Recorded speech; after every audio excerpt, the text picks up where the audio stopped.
Bayrada qanday qilib olsa bo'ladi? Основной nima? Stable coinga ham efirga ham farqi yo'q.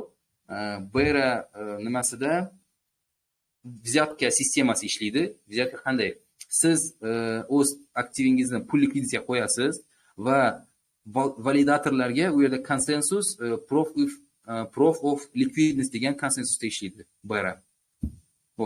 Men u setni Bayra tokenini sotib olishni maslahat bermayman, chunki men o'ylayman, ularni bepul olishning iloji bo'lsa, ularni sotib olish logik emas. Men o'zim efirlarimni hozir qaysi qismini ko'chirdim shu yerga, nima olish uchun, bepul token olish uchun. Pul likviditsiya ochib qo'yibman hozir, Hani bilan efir ikkisida. Hani bu stable coin. Va shu stable coinda pozitsiya olib qo'yganim uchun 50%, 80% o'rtacha yillik daromad ko'rsatilgan. Lekin men shuni endi men uchun qilishadi uni, men ham qilsam bo'ladi. BGT degan nima bor? Governance token.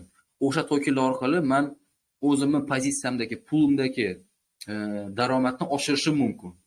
Как взятка ishlaydi, nima bergandek, pora bergandek. Siz validatorlarga pora berasiz, validatorlar sizni pulingizga ko'p Bayra tokenlarini yuboradi. Chunki ular validator bo'lgani uchun ularda qaysinda ko'proq nima bo'lsa, голосование, ovozi kuchli bo'lsa, shundan kelib chiqqan holda ishlaydi.